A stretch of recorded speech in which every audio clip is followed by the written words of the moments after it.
Cyber briefing for Tuesday, the 4th of June. I'm Stephen Ridgway. Atlassian Confluence has a high severity bug that allows code execution.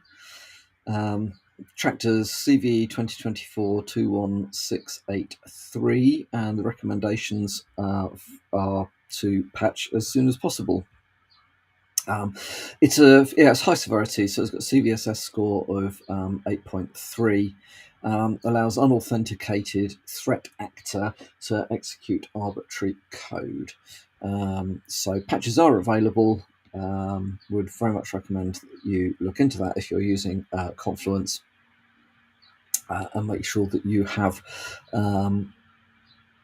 applied the patches. There is a proof of concept, or there is proof of concept code floating around, so expect attacks imminently. Google has confirmed the leak of 2,500 internal documents, which are pertinent to how the search engine ranks things. Very interesting that this stuff has escaped. Not much that to say beyond the fact that there are now people who may be able to play the system with Google. Quite likely, not all of the stuff that's in there is up to date and working. So, as far as I'm aware, Google are relatively proactive about managing the algorithms that they use in order to make recommendations based off searches. One of the things that did come out of this, though, is that they do potentially use click counts on websites as part of the process of ranking them. I was always under the impression they didn't do that, but you never know. That stuff's out there. Just be aware then that means that if people have got access to this stuff, they may try gaming the system. So, as always, be cautious when searching for stuff and then using it to, I don't know, get information or download stuff from sites that you wouldn't necessarily have trusted if Google hadn't recommended them. Always worth being a little bit cautious there. Azure service tags have been marked as a security risk. And there's a disagreement between Tenable and Microsoft as to whether this actually is a security risk or not. I can see where Tenable's coming from. The service tags allow you to do things like availability tests. Those can then be used in order to make connections to devices that one would have thought that security tags were, or service tags rather, were preventing. Now, Microsoft argue that service tags were never meant to be a security boundary, but I bet you there's a lot of people out there that have used them like that, because the documentation, to the best of my knowledge, or certainly my recollection, is that the documentation doesn't clearly state that these things aren't a security boundary. So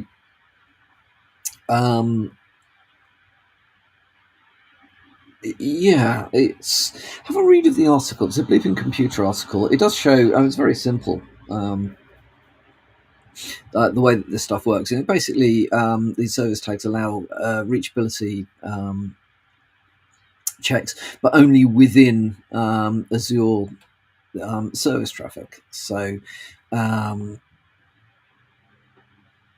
it doesn't, it denies outbound connectivity. So the idea being, well, I don't know. I mean, this is stuff that is going on within Azure, but it doesn't look like it's working in the way that most people think it's working. It may well be working in the way that Microsoft designed it to, but I don't think that's how most people assumed it was. So I'd say if you are using Azure Service Tags and you've got you've got services that you're hosting in Azure, have a read of the article and just make sure that your understanding of how all this works lines up with their understanding of how all this works, and take into account Tenable's research on this, because Tenable are a reputable lot, and their research tends to have some sense behind, pretty solid stuff generally. So definitely worth thinking about.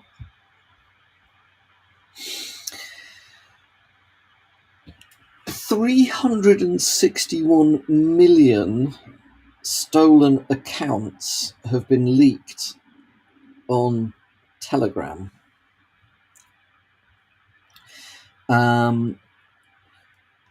Ouch. So password stealing malware has built an enormous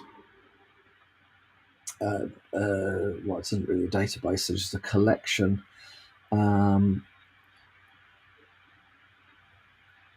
of credentials. These have been basically, this particular set has been collected from numerous Telegram cyber criminal or cybercrime channels.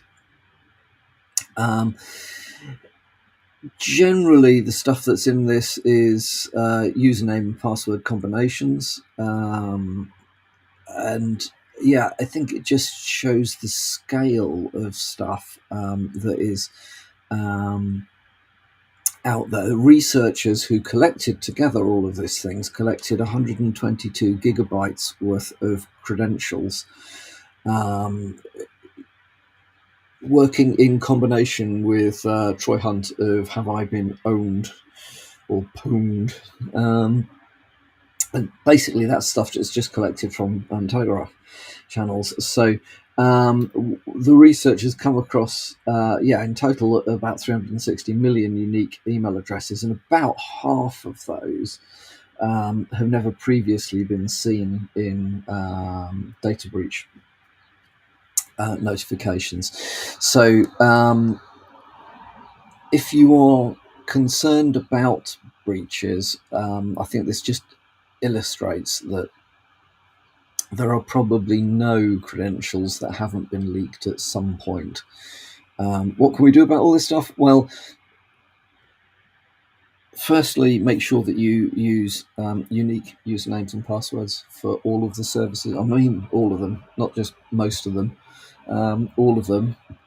Use MFA where possible. These are not foolproof methods of preventing your login credentials from being stolen or used maliciously, but it significantly helps reduce the likelihood of the impact. So risk being obviously a combination of likelihood and impact. Well, you can't do much about the impact of having your credentials stolen, but you can make it less likely to happen. So generally keeping on top of this stuff is important.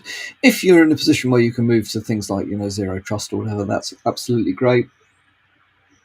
Don't fall for the hype. Make sure you understand what it is you're buying. Don't buy products because the salesperson said this will then make you zero trust, blah, blah, blah.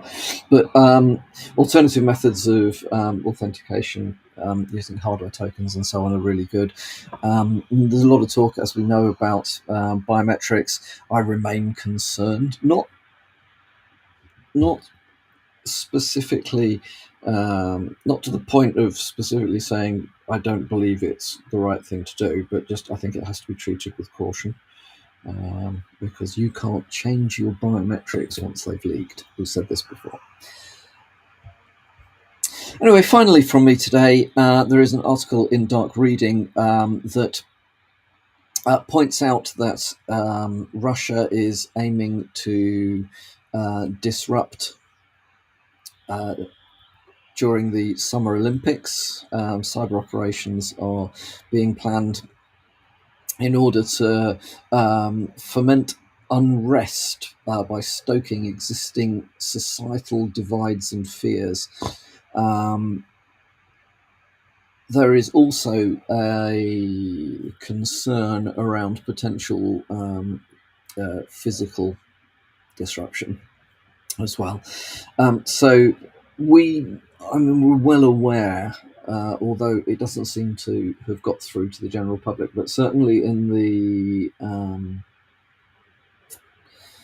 cyber world, I would say we're well aware of the fact that a common technique used by not just Russian, but generally state-sponsored anti-West groups is to get get